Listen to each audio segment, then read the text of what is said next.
Fala moçada, estamos aqui em mais um ZebuCast, podcast oficial da BCZ Jovem.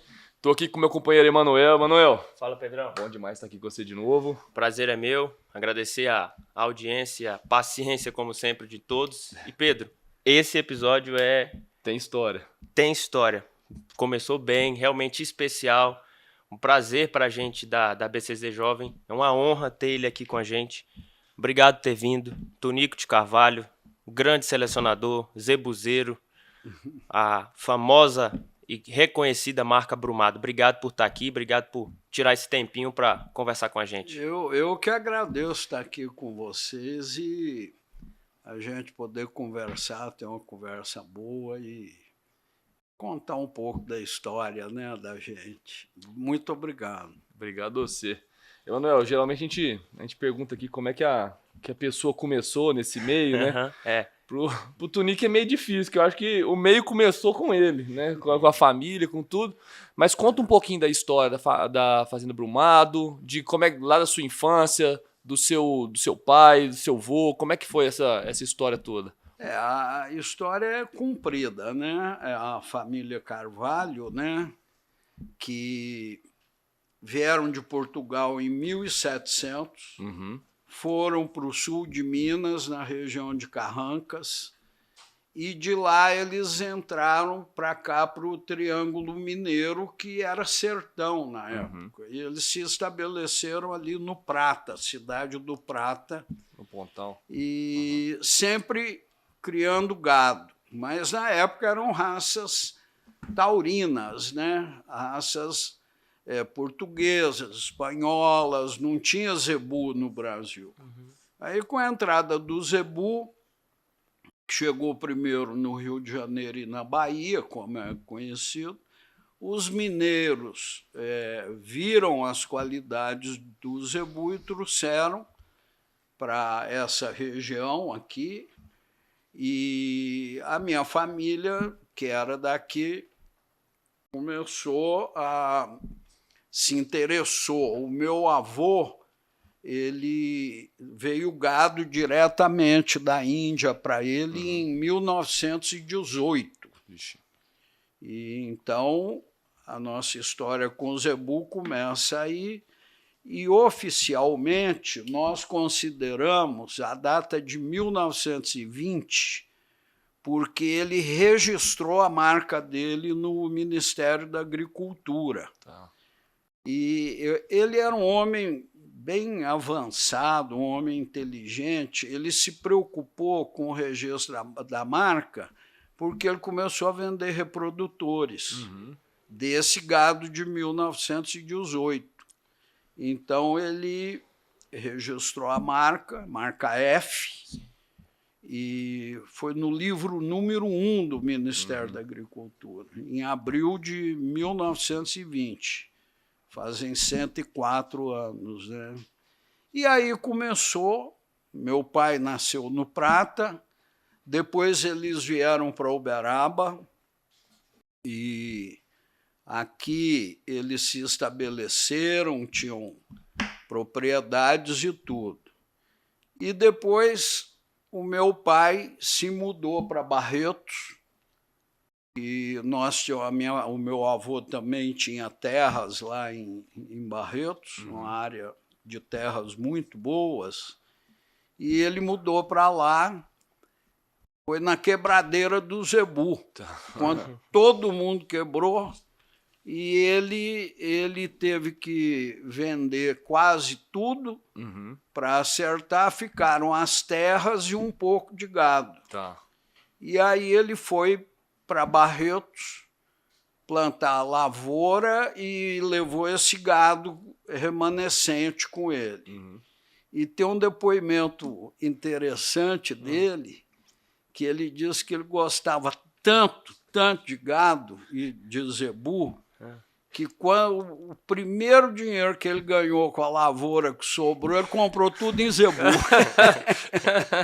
Então ele tinha quebrado com o zebu, e o primeiro dinheiro que ele investiu de novo foi em zebu. Mas ele gostava mesmo, ele era apaixonado pelo gado. Ele ele tinha um prazer de ver o gado dele e andar. Ele andava todo dia na fazenda, via tudo. Ele era muito dedicado a isso. Aí a história continuou. Depois dessa importação de 18, aí o meu pai, junto com o tio Nené Costa, trouxeram de sociedade. Em 62, eles foram na Índia e fizeram essa última importação de gado vivo que teve, junto com o seu Torres, o seu Celso Garcia Cid, e tem um criador que pouca gente fala, mas ele trouxe na mesma importação, ele trouxe só animais da raça Agir, que é o seu Jacinto Honório da Silva, que ele era de Goiás, mas morava em Barretos, tinha fazenda em Barretos. Então, foram os 5 importadores de 62, foram esses. Essa importação, ela foi a grande importação que veio da Índia, porque vieram grandes animais, porque quem foi lá foram os próprios criadores, né? E eles entraram para dentro da Índia e trouxeram, não só do Nelore, de Gir, de Guzerat, trouxeram o que tinha de bom e deu um resultado muito grande aí na pecuária, né? E aí nós continuamos a trabalhar com isso. Meu pai faleceu, tem o meu irmão mais velho, que mora em Campo Grande, o Chico, que tem um gado excelente. Tem meu irmão mais novo, o Rubiquinho, que tem fazenda no Tocantins, também tem um gado muito bom lá. E eu, na Brumado, continuo trabalhando aí na Brumado com o gado. Eu tenho um pouco de gado PO, é uma quantidade pequena, e a maioria do gado é POI, que é o gado que veio dessa importação de 62, que a gente mantém ele em estado de pureza mesmo. Só animais descendentes desses que vieram da Índia. Preserva, né, essa linhagem, esse sangue, né?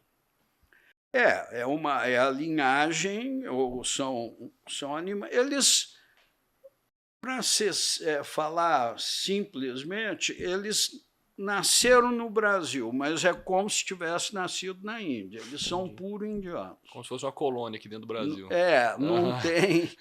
Não tem nenhuma influência de sangue de outro gado, a não ser esse gado que veio da Índia. E depois, por exemplo, essa última importação de embriões que veio, eu usei, e usei até com sucesso.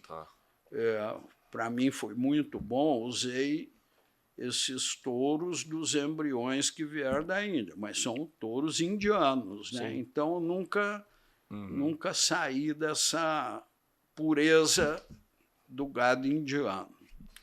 E, assim, está mantendo a pureza, mas, pelo outro lado, o outro gado, vamos falar assim, o restante do gado, ele tem uma, não sei se a palavra é dependência, mas ele tem uma alta participação, enorme participação desse gado que veio lá de 62, né? Tem uma importância gigantesca. Se você puxar o pedigree hoje... Se você puxar o pedigree, eu acredito que não é 90%, não. Acho que é 100% do rebanho brasileiro tem sangue desse gado que veio em 62.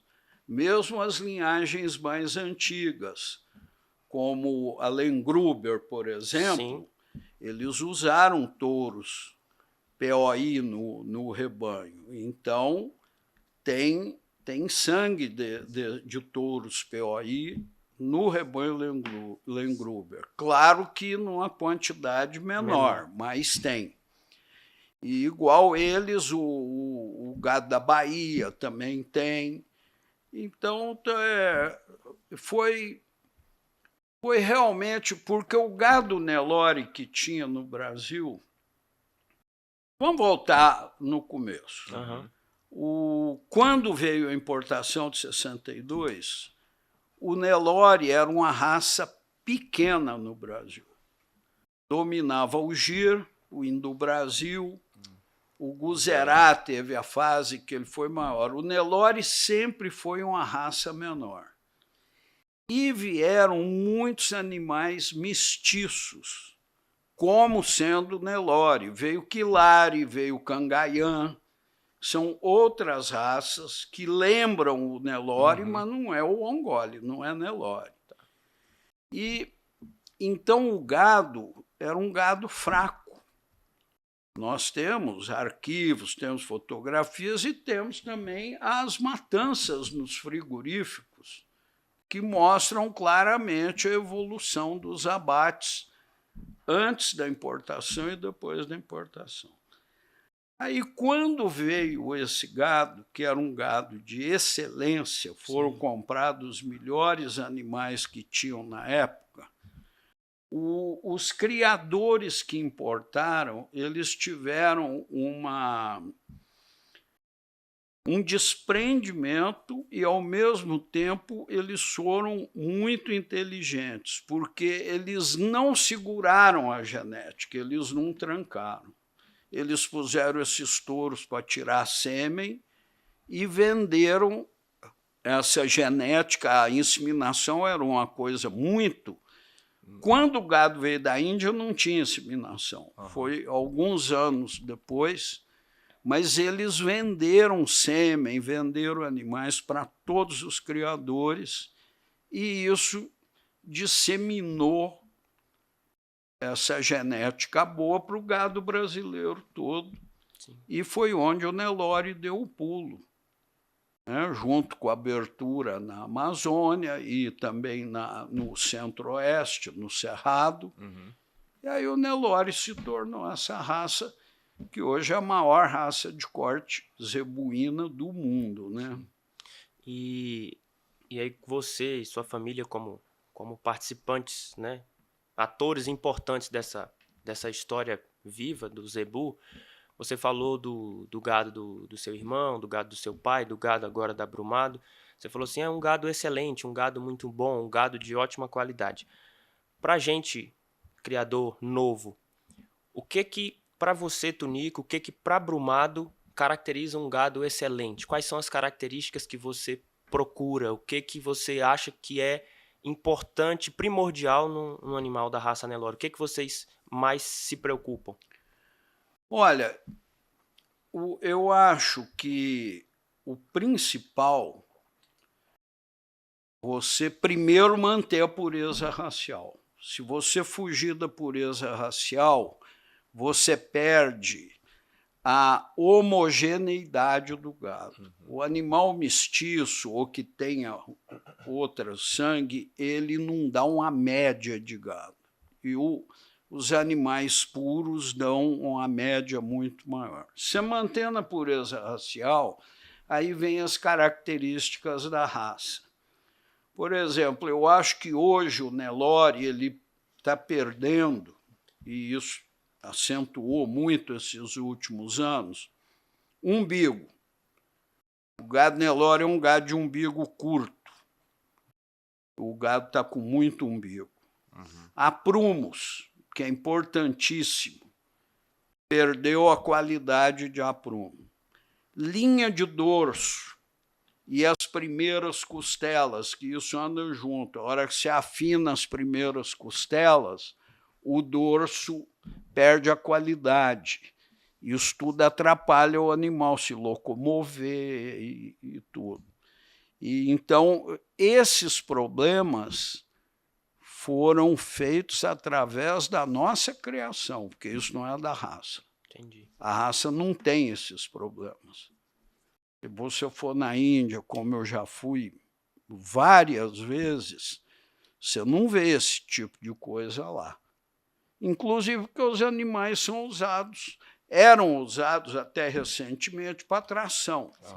E um boi com problema de aprumo, com problema de dorso, não vai aguentar fazer força, não vai aguentar puxar um carro, não vai aguentar arar a terra.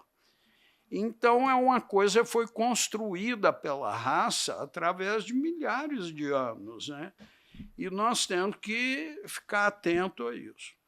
Outra coisa que eu acho, eu estou com 71 anos, não sou mais menino, né? E a gente vai observando que quando você mexe com a natureza, com animais, você sempre tem que buscar o equilíbrio. Quando você foge do equilíbrio, algum efeito colateral vai ter. Então, por exemplo, a questão do tamanho do gado, tem uma parte do gado que está ficando exagerado de tamanho, Nascendo e muito tem grande. uma outra parte do gado que está ficando muito pequeno, muito curto, pititinho, barrigudinho. Então, são extremos. E onde é que está o caminho certo? É no equilíbrio. Né? Nem ao céu, nem ao inferno. No meio. É o equilíbrio. Isso eu estou falando de rebanho como uma coisa geral, uma coisa para o país, para a produção de carne. Então, eu acho que é isso. Eu acho que nós estamos exagerando um pouco, tanto de um lado quanto de outro, e estamos esquecendo o equilíbrio, que, na minha opinião, é o caminho certo.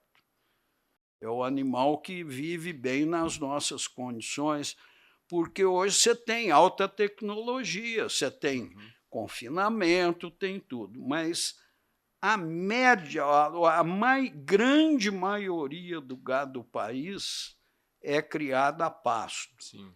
E as vacas, principalmente, elas são a pasto. E se você desequilibra, esse animal a pasto ele vai sofrer, tanto de um lado quanto de outro. Ele para de ser produtivo, né? Para de ser... O animal mais produtivo, você vai numa fazenda aí de gado comercial, uma fazenda que tenha uma quantidade boa de gado, você vai ver que as melhores vacas que criam os melhores bezerros, parem todos os anos, elas são vacas equilibradas. Elas não são nem exageradas de grande, nem muito pequenas, é o equilíbrio, né? E nós não podemos esquecer disso. E sem perder a pureza racial. Tem que estar atento a isso, né? E está tendo estão abrindo caminhos opostos quando o centro é que é na minha opinião, né, é o ideal. Na minha opinião, é na minha vivência, né, de criador, de ver meu pai trabalhar desde menino, buscando, vendo os melhores animais, tudo.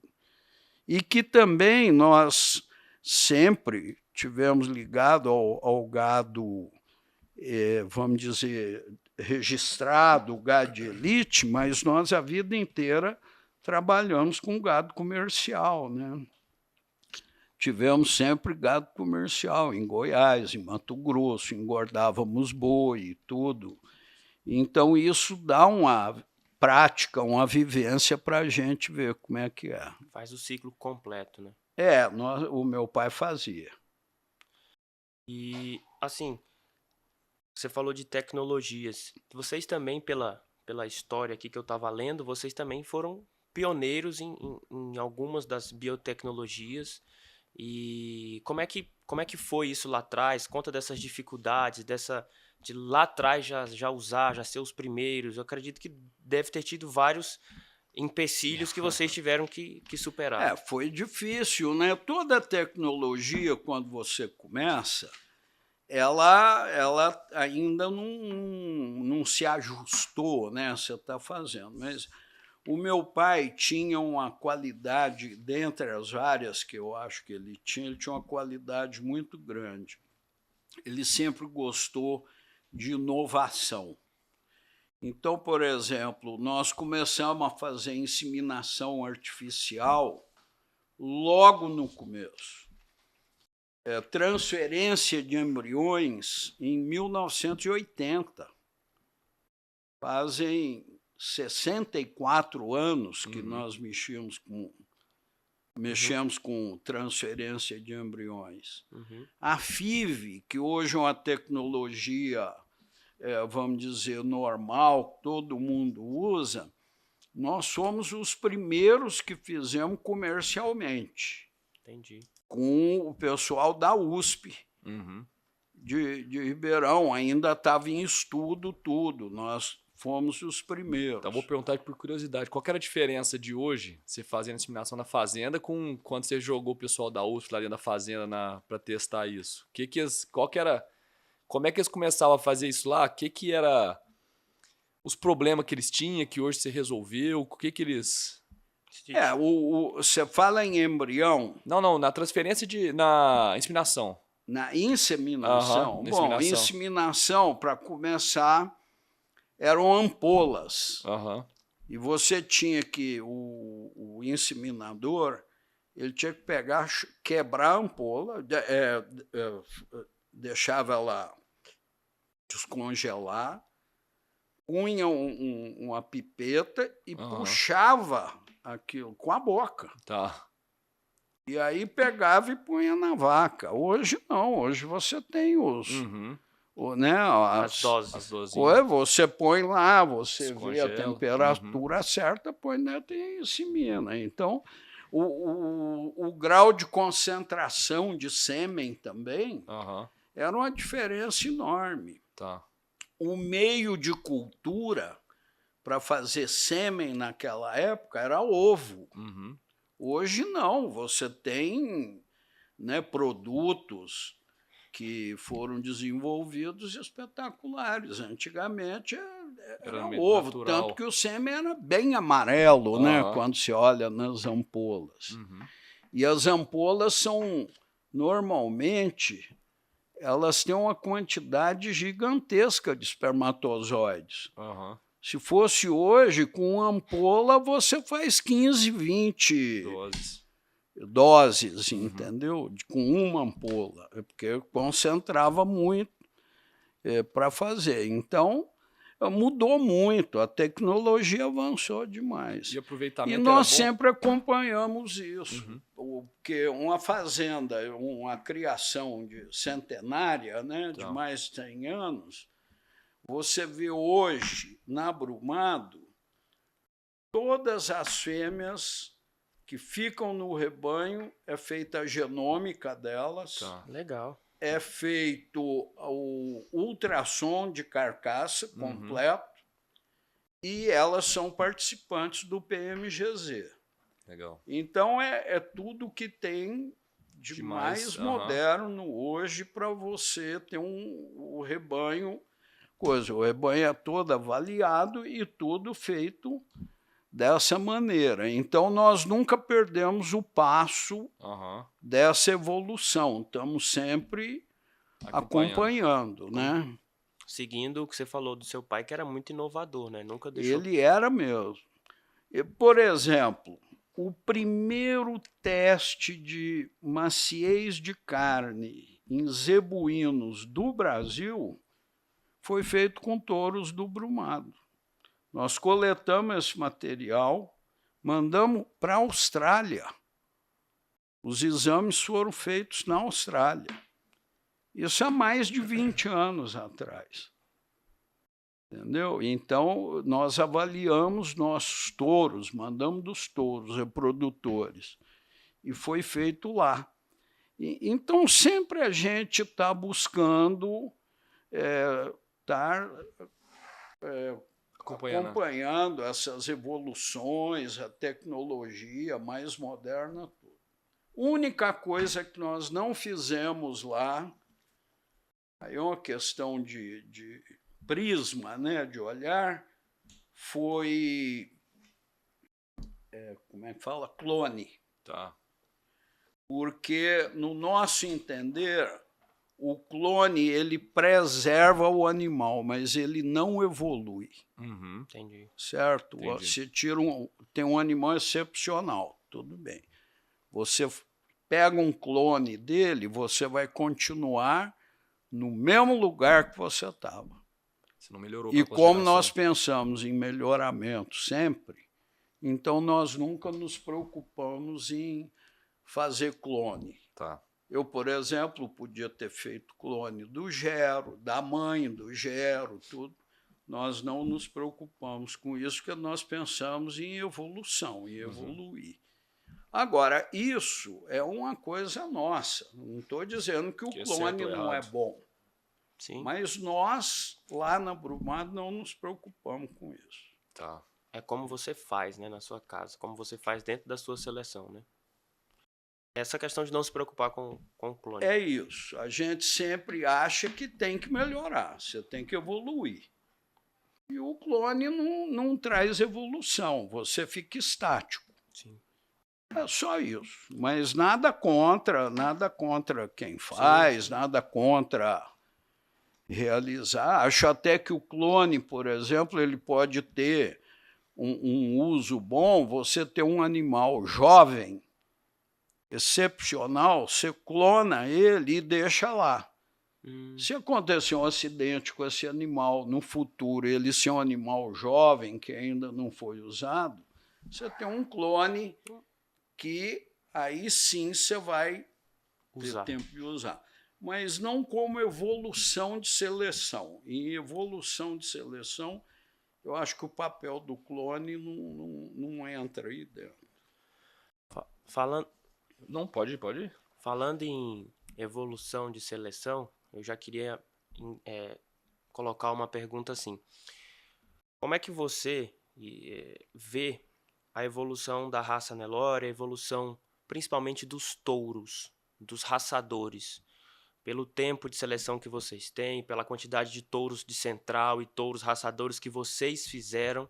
Como é que você vê essa evolução da raça hoje, a qualidade dos touros de central, essa questão da comercialização do sêmen, o acasalamento, a importância realmente de se ter touros que têm uma média, de touros que realmente impactam positivamente na raça? Como é que você vê essa lá atrás, como é que está hoje, como é que você enxerga essa evolução?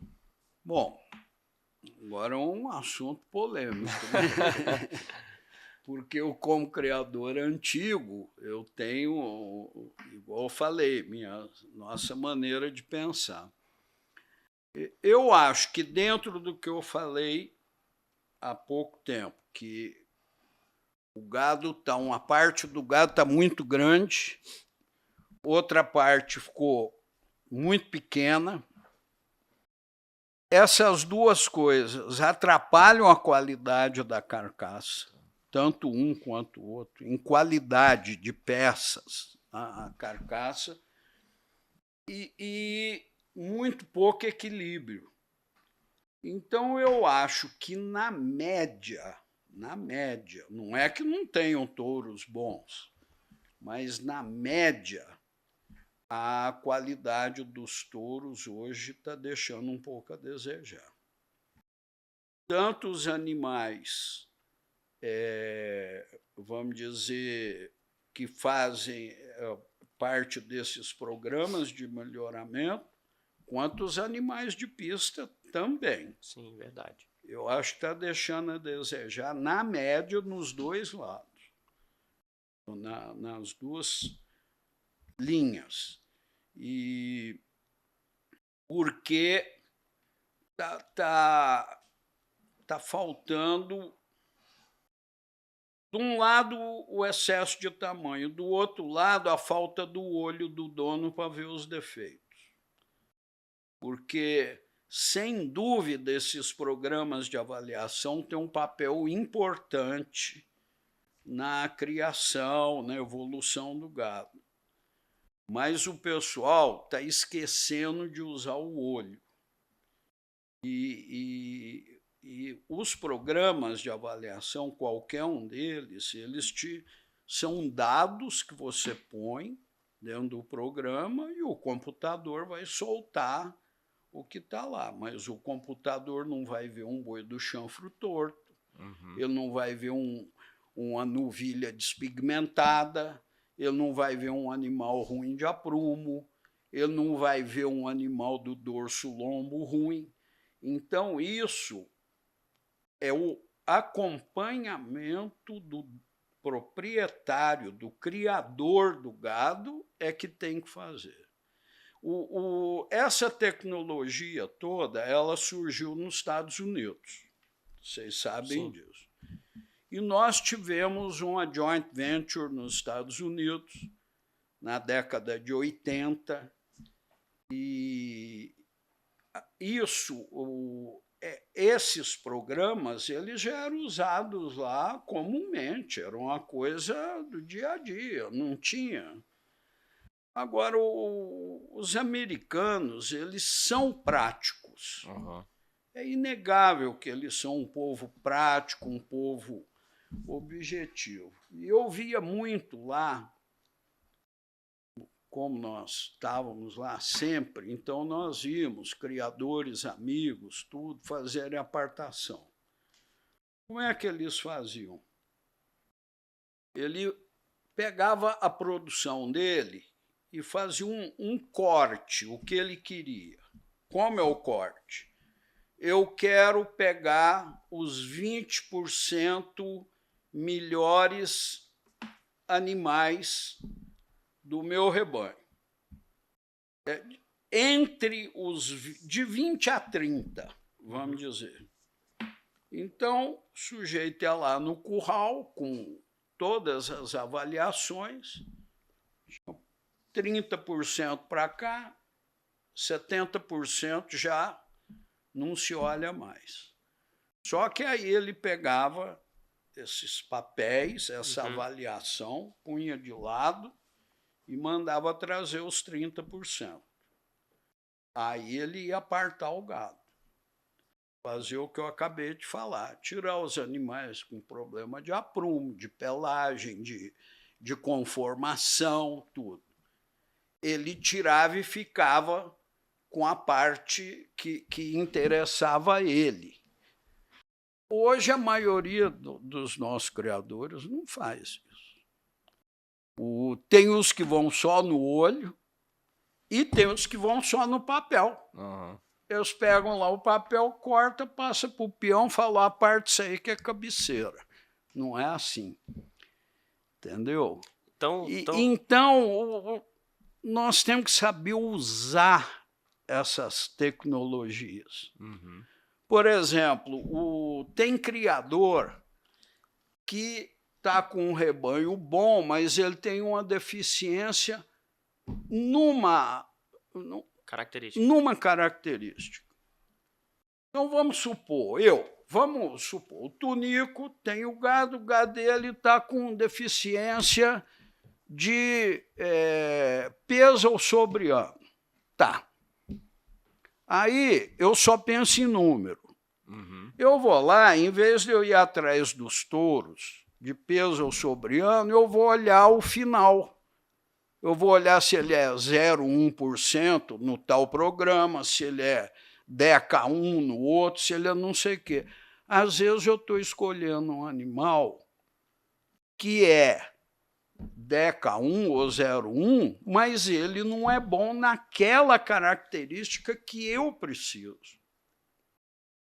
Então, está tudo meio confuso, sabe? Uhum. A gente tem que fazer a tecnologia, a evolução, tudo, mas a gente tem que saber usar ela. Tem que ser uma ferramenta, né? Porque é uma ferramenta de ajuda na seleção. Uhum.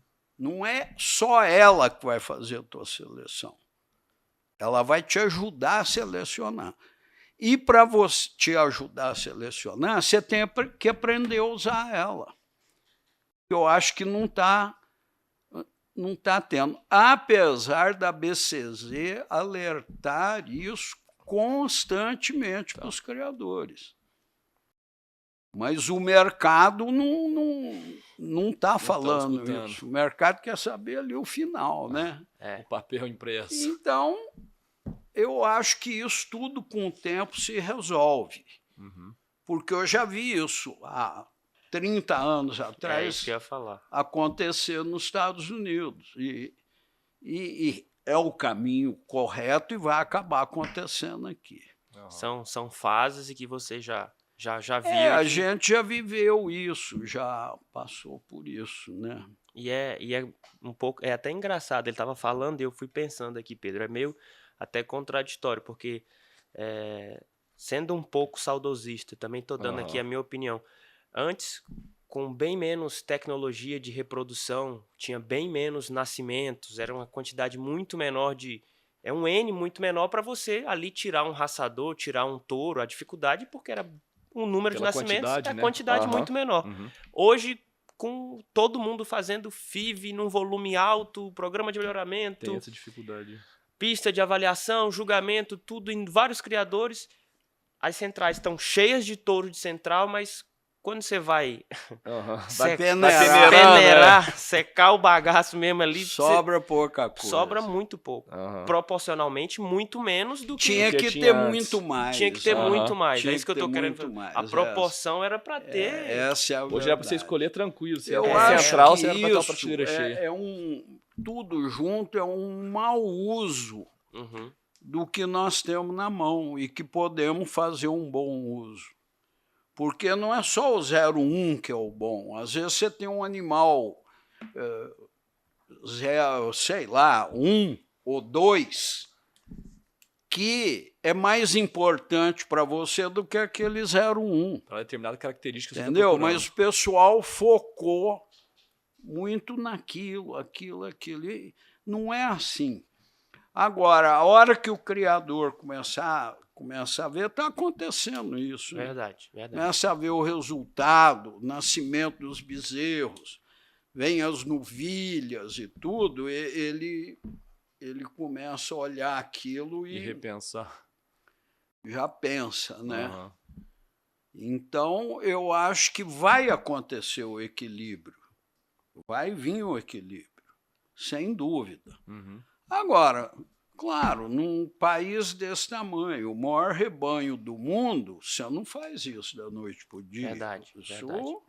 Leva um tempo para chegar a acontecer. Mas hoje nós temos alguns touros muito bem avaliados e de ótimas características, tanto raciais quanto conformação e tudo. Entendeu? Já existem alguns animais dentro desse padrão, que eu acho que é o ideal. Não é porque tem número bom que tem que ser feio, ruim. E também não é porque é bonito que tem que ter número ruim. O certo é o meio do caminho, é o tal do equilíbrio. É um animal bom, bonito, raçudo, bem conformado e com número bom. Aí é o objetivo. Esse tem que ser o objetivo, né? É o objetivo. Agora, claro, quando tem mercado, quanto a essas coisas, as coisas se acirram, né? Porque, por exemplo, você pega o pessoal que leva gado em pista e o pessoal que faz número, vamos dizer assim. Fica um falando do outro, né? Mas o objetivo final é o mesmo, é melhorar o gado. Todos nós somos criadores e temos a mesma intenção, é de melhorar o gado, certo?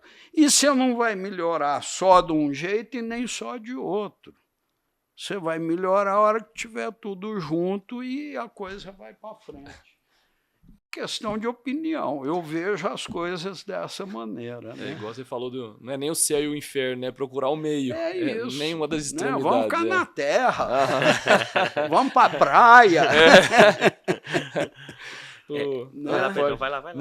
Não, Tunico, eu vou voltar para um assunto lá atrás. Quer manter esse... Não, eu quer vou, manter, então mantém esse assunto que aí... Então eu vou aproveitar, não nesse mesmo assunto, mas ele falou duas vezes ele falou de mercado, e antes aqui de começar, ele falou que ano que vem eles vão completar 50 anos, né, aniversário de 50 anos do leilão Brumado. O leilão mais antigo.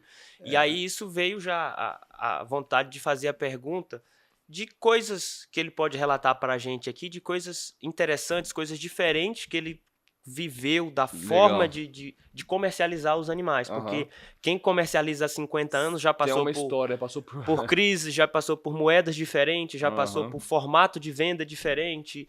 E hoje os leilões estão glamurosos, enfim, leilão de manhã, de tarde, de noite, de manhã, de tarde, de noite. E como é que... Conta um pouco pra gente dessas histórias aí. O leilão Brumado hoje é o leilão de Nelore mais antigo do Brasil em atividade. O ano que vem vão ser 50 anos. E no começo, para você ter uma ideia, não tinha canal, né? Não tinha canal, era só o leilão presencial. O prazo de pagamento era um sinal de 20% no ato e os outros 80% restantes com 30 dias. Eu acho que esse é o sonho de muita gente hoje. Então, não tinha contrato. O sujeito dava 2 cheques, um à vista e um para 30 dias, acabou. Virava as costas, estava pago e ia embora. Era uma beleza, né? Era um sonho, é o sonho de muita gente hoje, né? E olha, tinham preços bons também na época. Animais de alto valor. Isso não mudava. E no mundo inteiro, fora aqui no Brasil, no mundo inteiro a venda de gado é feita à vista. É assim na Argentina, no Uruguai, nos Estados Unidos, na Europa, é tudo cash. Não tem prazo. Tem, não tem. Entendeu? Então, isso foi uma coisa que se criou aqui, talvez para querer alcançar maior valor para essas coisas. E foi mostrado ontem um trabalho interessantíssimo, né, do professor lá de Campo Grande, sobre o efeito desses prazos e a forma de comercializar que existe hoje, o efeito disso para a realidade, né? E pelo trabalho feito, e que é uma coisa séria, né? Muito bem feito o trabalho, você vê que piorou muito a parte de comercialização para nós que vendemos. Porque você dá um prazo enorme, hoje você tem o problema de frete, que você tem que dar frete, tem assessoria, que isso não existia antigamente. Esses vários custos que se criaram, né? E que não tinha. Os nossos primeiros leilões eram um churrasco lá, uma carne com mandioca e pronto. Ia governador de estado, ia banqueiro, ia industrial, ia tudo. Outra, não era mesa não, era puleiro, igual do circo, ficava tudo no puleiro. Não tinha frescura, não tinha nada. E funcionava muito bem. Você quer saber melhor do que hoje, porque sobrava mais dinheiro. Mas aí as coisas foram indo, o mercado cresceu muito também, igual eu falei. Antigamente, a quantidade de gado Nelore era uma quantidade bem menor, né? Depois que houve essa explosão. E aí se acirra, né, o mercado, as vendas, tudo, e começaram a fazer isso. Mas eu acho que está meio exagerado, que tinha que baixar essa bola, dar uma diminuída nesse prazo. Isso é a minha opinião pessoal, né? Acho que tinha que diminuir essa quantidade de facilidade que está tendo para o comprador. Porque a pessoa, quando quer comprar, ela vai lá e compra. Agora, hoje, tem venda que o criador praticamente dá o animal não dele. ganha nada. Então, o sujeito vendeu hoje, vamos dizer, num leilão de 25 pagamentos, porque são 30 parcelas, mas vira 25. Então, 25. Ele dá o frete, ele paga a comissão. Paga o canal. Paga canal. Você soma física, isso, né? tudo. Paga assessoria. Se ele não tiver um preço mínimo de venda, ele vai dar o animal para o comprador, porque ele não vai receber um tostão de lucro. E isso não é certo. Quem trabalha tem que ser remunerado, em qualquer atividade. Verdade. O pipoqueiro que vende pipoca tem que ganhar dinheiro. Igual o Elon Musk, por exemplo. Todo mundo tem que ganhar dinheiro para você sobreviver. Então, não é justo, no caso do criador de gado, isso eu falo das várias raças, né? Não é justo a pessoa trabalhar, preparar. Você preparar um animal para vender com 2 anos de idade, você trabalha 3 anos para realizar isso. Você tem que inseminar a vaca, ela tem que gestar o bezerro, parir ele, desmamar, você preparar. Agora, você trabalha 3 anos para não ganhar um tostão? Então, eu acho que nós tínhamos que achar de novo um meio termo aí, né? De novo. Achar sempre, não céu, não inferno. Qualquer coisa que você falar na tua vida é o equilíbrio. Meio termo, é o equilíbrio, não tem. Viu? Fica melhor. Vai lá, Pedrão.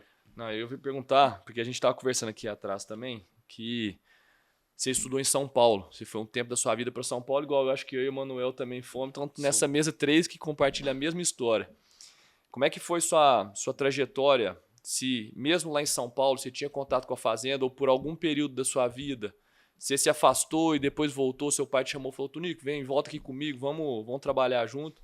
Como é que foi essa trajetória do Tunico?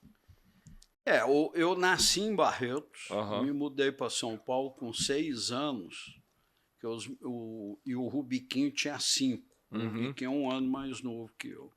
Porque os meus irmãos mais velhos estavam na idade de faculdade, de começar faculdade. Então, minha mãe se mudou com a família e nós fomos, claro, fomos para lá. Mas eu nunca perdi contato, porque todo feriado, todas as férias, tudo, era tudo na fazenda. Fim de ano, Natal, Ano Novo, era sempre. E eu sempre fui apaixonado por gado. Tinha exposições na Água Branca, lá em São Paulo, no Parque da Água Branca, que era uma beleza, né? E eu ficava a semana inteira por lá nas exposições. E tinham aquelas revistas de gado antigas que eu recebia. Os catálogos. Eu cortava foto, pregava na parede do meu armário. A parede do meu armário era forrada de foto de gado, aquelas coisas. Eu sempre fui muito ligado a gado, principalmente o gado de raça. E então eu sempre estava participando, fazendo. E aí, com 21 ou 22 anos, aí eu voltei para Barretos e fui trabalhar com meu pai. Eu tenho um documento que eu trabalhei antes com ele, uns 2 ou 3 anos, mas a hora que ele me entregou, pediu para mim, né? Falou: agora você vai cuidar de toda a papelada do gado e do dia a dia aí. Eu tenho, por coincidência, eu tenho nos arquivos a primeira comunicação de nascimento que eu assinei. Foi em 1973. Então, isso fazem quantos anos? Né? Tem 51 anos. 51. Fazem 51 anos que eu assinei a primeira comunicação de nascimento da Brumado. E aí eu estou lá. Estou lá até hoje. É uma coisa que me dá um prazer enorme. Eu acordo e vou para a fazenda. Todos os dias. Eu só não vou se eu não estiver em Barretos. Do contrário, eu acordo e vou para lá. E é uma coisa que eu faço com prazer. Para mim não é trabalho, é um prazer. Claro que é aliado ao trabalho, você tem que olhar a parte comercial, olhar isso tudo, mas o prazer é muito grande. E emendando essa pergunta do passado, eu vou entrar com a parte de sucessão, que você representa a terceira geração e agora já tem uma quarta aí para frente. Como é que vem esse processo? Como é que vem os filhos? Se o pessoal tá animado para dar sequência? Olha, vamos ver. Eu tenho um casal de filhos. A filha mora, ela gosta muito de fazenda, tudo, mas ela mora fora há muitos anos. Trabalha fora. Fora do Brasil. Ela hoje está na Holanda e trabalha lá. Ela mexe com propaganda e marketing. E ela foi para a Holanda agora recente. Ela estava em Nova York, foi para a Holanda. Legal. O meu filho mora em Barretos, vai todo dia na fazenda, mas ele gosta, hoje, ele dá preferência ao gado de corte. Entendi. Tá. A mosca do zebu ainda não mordeu, mordeu ele. Eu acho que é porque ele gosta do dinheiro na mão. É melhor do que vender em 30 pagamentos. Eu acho que ele está mais esperto que nós. Mas ele tem o gado dele, a minha filha tem o gado dela, tudo. E aí vamos ver aí para frente como é que vai ser. Estão vindo meus netos também, né?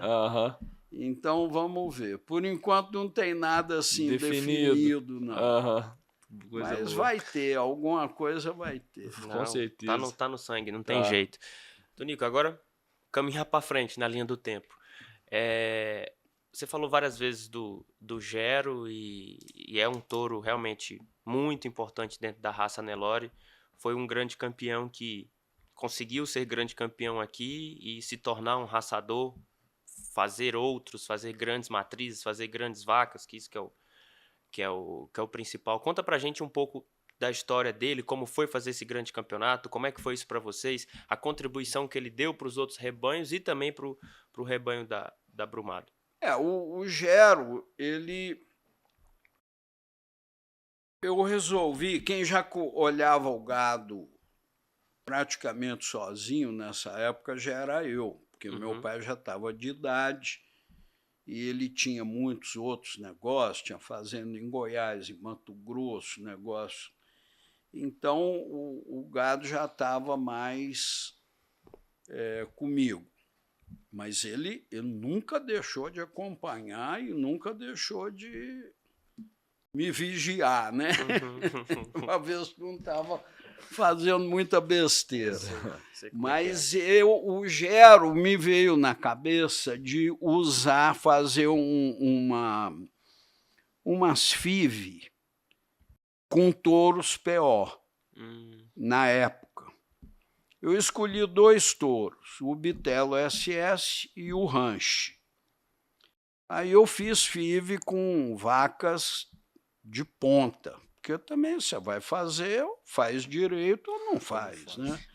Então eu escolhi umas 5, acho que 4 top lá e fiz FIV. Aí nisso aí nasceu o Gero, junto com o lote. E ele se destacou desde o novo. Desde cedo. Desde o novo ele se destacou. Ele deu sorte também que a receptora mãe dele era uma vaca boa de leite, criou ele muito bem. Mas ele foi criado a pasto, ele não teve nada excepcional. Foi criado num pasto do outro lado da fazenda, longe de curral, cocheira, tudo. Ele e o lote, a gente põe os lotes de embrião nesse lugar. E ele veio se destacando. Quando ele desmamou, porque na época nós vendíamos a produção no Brumados, os bezerros desmamados. Entendi. Desmamava e ia para o leilão. Então, os mais velhos desmamava antes, ia com 1 ano. E os mais novos, até com 6, 7 meses de idade, nós punhamos no leilão. Era aquela geração. Sim. E ia ter exposição de 70 anos, 2 anos para frente, 1 ano. Eu sempre fui muito amigo do Luiz Humberto Borges, nós punhamos os touros para coletar aí com ele, na Nova Índia, tudo. Eu liguei para ele e falei, Betão, tem um bezerro muito bom aqui, eu queria que você olhasse, que eu estou querendo ver se tem condição de levar ele em pista. E o Betão enrolando, não ia lá. E eu apertando ele. No fim, para resumir o assunto, que aí eu ameacei ele, eu falei, eu vou pôr ele no leilão. Aí ele falou, não, manda ele para cá. Manda para mim. Ele não foi lá ver ele. Falou, manda para mim. Eu falei, tem um outro filho do Ranche. Ele falou, manda também. Então foram o Gero, vieram para cá, para Nova Índia, o Gero e o Jaru.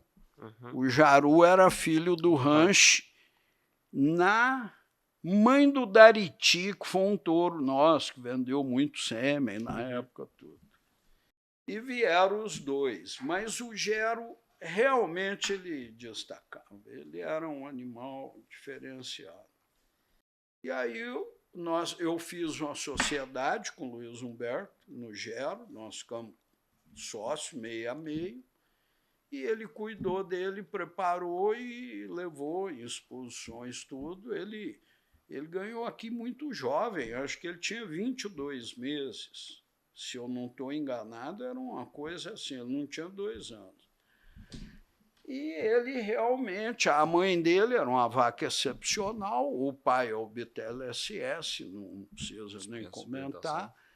E ele se tornou, além dele ter sido campeão na pista, ele deu uma produção de alto nível, né? Dá até hoje. O reservado grande campeão aqui da Expoinel, a mãe dele é filha do Gero. Pinar. Então ainda tem muito sangue dele rodando aí, né? E ele ajudou muito o nosso gado, sem dúvida. Agora, ele foi usado no gado PO, né? Porque eu não ponho no gado POI.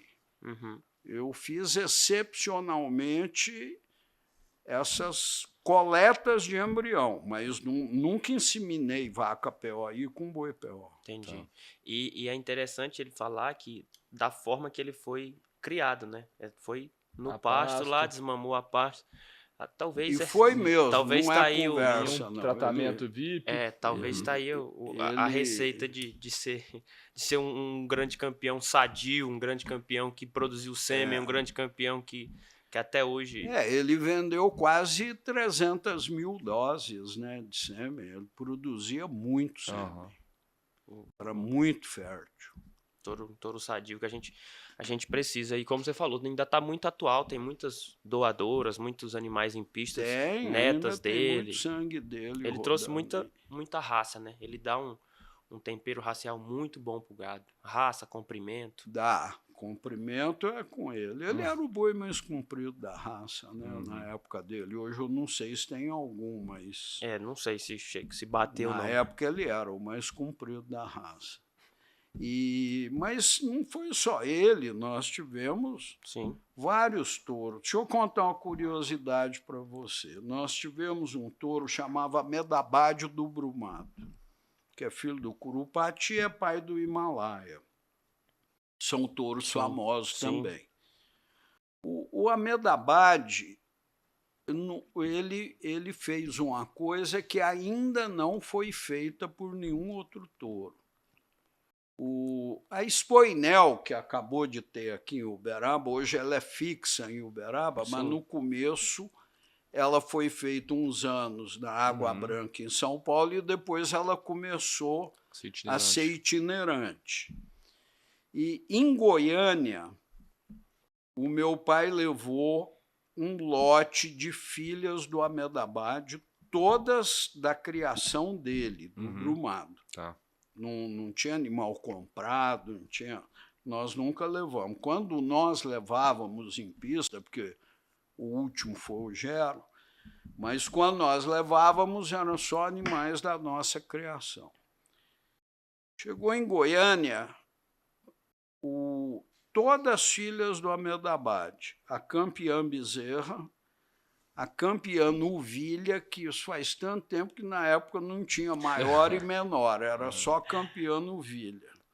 A campeã Vaca Jovem e a campeã sênior, que não tinha vaca adulta ainda, eram todas filhas do Ahmedabad e da criação do meu pai. Então, para disputar a grande campeã, na época a Bezerra entrava, eram 4 fêmeas da nossa criação, todas filhas do Ahmedabad. Isso nunca mais aconteceu. Já teve de ter de outros touros, mas de vários criadores. Mas de um criador só, nunca teve.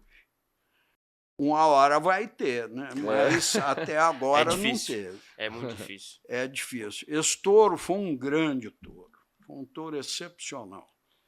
E ele é da linhagem do Godavari, que é o touro que nós trouxemos da Índia, e ele deu uma produção excepcional. Esse boi é um boi que ele ultrapassa o tempo. Ele é um boi que é atual hoje. Se você usar ele hoje, você vai ter bons resultados com ele, hoje. Ele é um touro muito moderno, muito atual. Legal. Pedrão, a gente vai ouvindo e aprendendo e sabendo, né, histórias que... Sai daqui muito melhor do que entrou, né? Com certeza.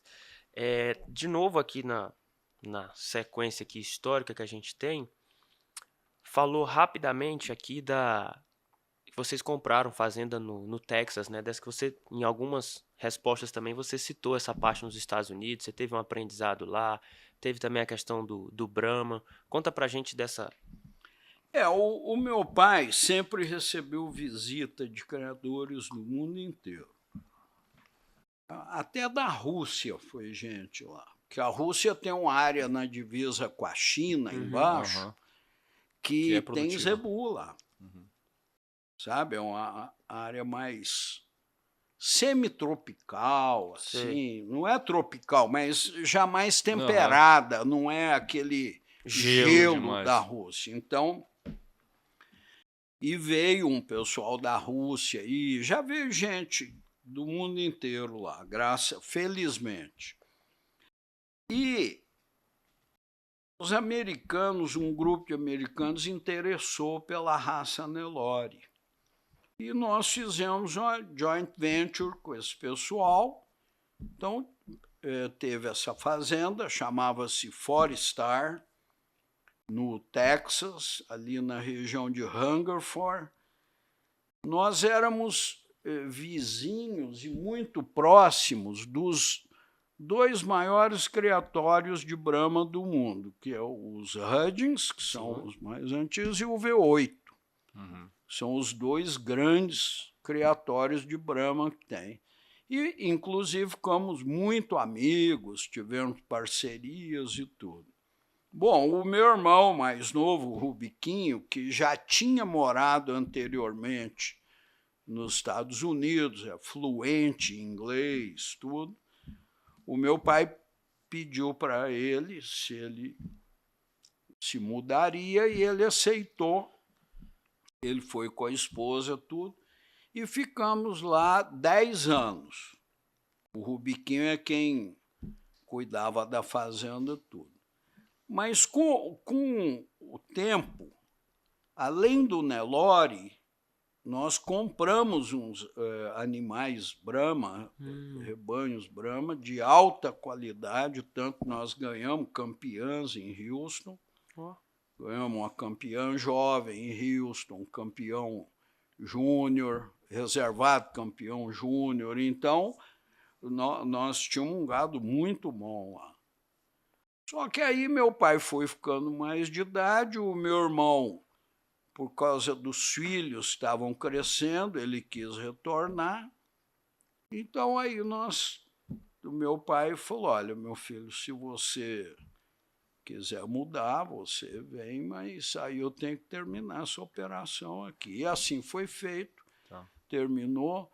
Temos muitas amizades lá até hoje e sempre a gente vai lá, está visitando, eles vêm aqui nos visitar. E foi um período muito bom e um aprendizado enorme, porque quando você convive com um país que as evoluções são muito grandes, alta tecnologia, em todos os sentidos, né?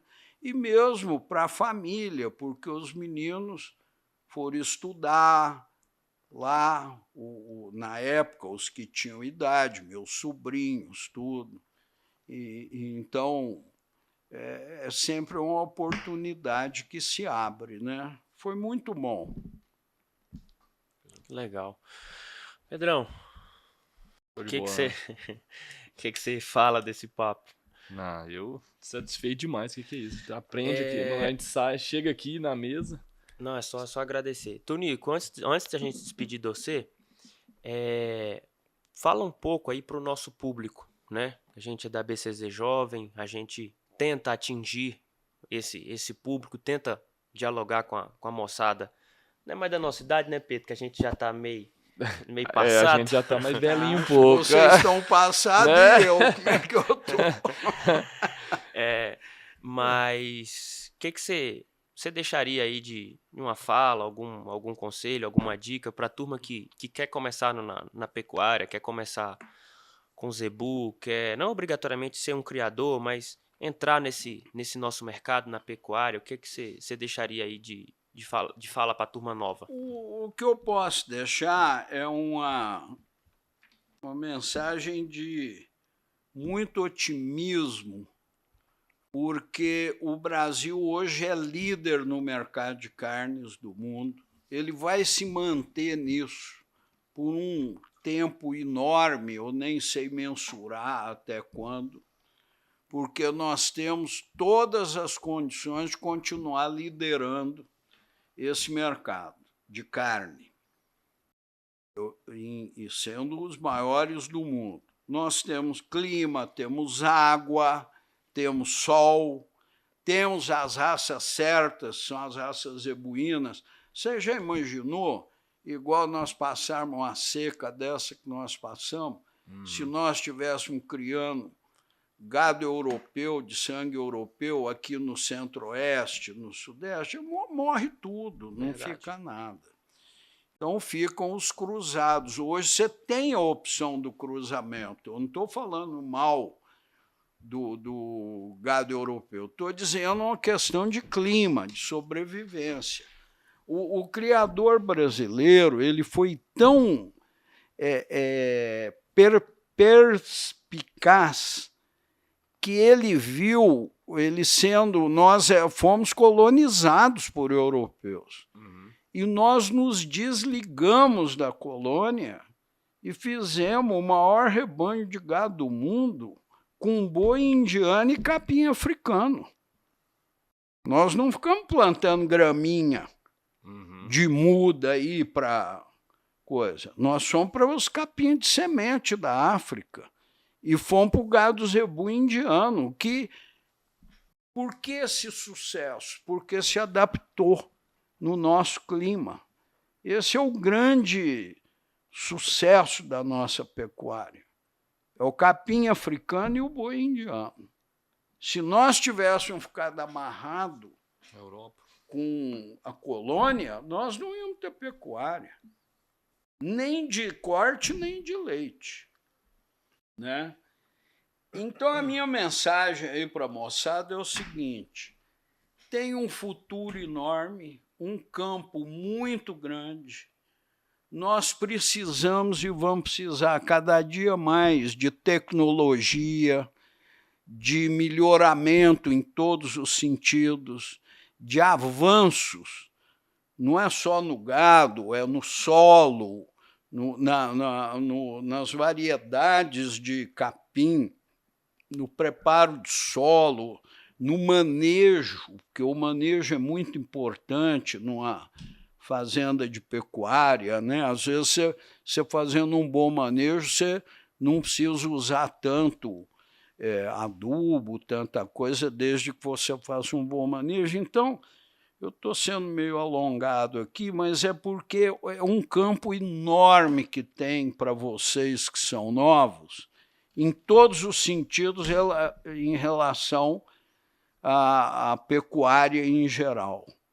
Então, é bola para frente e trabalhar bastante e ajudar o país a continuar essa liderança. É a mensagem que eu deixo para o pessoal.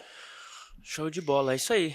Agarrar no chifre do boi que tem. Para quem quer trabalhar, tem muita coisa para fazer. Nunca faltou lugar para quem quer trabalhar.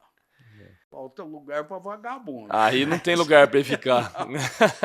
Mas para quem quer fazer as coisas, e o campo é muito grande, nós temos muito ainda que evoluir. Uhum. O país é muito grande e com regiões diferentes. Muitas vezes o que é bom para nós aqui em Uberaba, Barretos, que é onde eu moro, que é próximo aqui, não serve para uma região distante, entendeu? Então, tem vários campos diferentes para trabalhar e pesquisar e procurar melhorar. Show de bola. Tonico, muito obrigado pela presença, viu? A gente fica muito feliz e honrado mesmo você ter tirado esse tempo para falar com a gente. E vou fazer questão de estar lá no leilão de 50 anos, tá? Vai ser um prazer. Estão convidados desde já, viu? Vamos estar lá, né, Manuel? Tem que ir, tem que ir. E um grande abraço, muito obrigado a vocês. Obrigado e moçada a você, que está Tonico. ouvindo aí, a turma nova, mais uma vez, bola para frente. Bola para frente. Tonico, um presentinho para você lembrar da gente, um foninho do Zebucast. Pra você, quando estiver lá no curral, mexendo, legal. você escutar eu e o Emanuel contando causa aqui, você fala, eu tive lá com eles. Que legal, muito obrigado. Obrigado Um a você, brindezinho para você Tonico. lembrar da gente. Fico muito satisfeito, muito obrigado. Imagina, Obrigado a gente a que você. agradece. Pessoal, é isso. Episódio mais que especial dessa semana. Vai estar em todas as nossas redes sociais.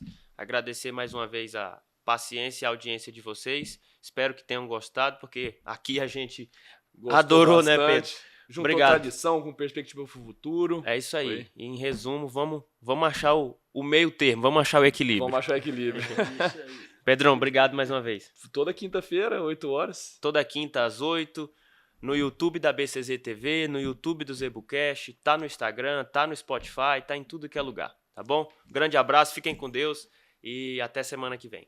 Um abraço, valeu!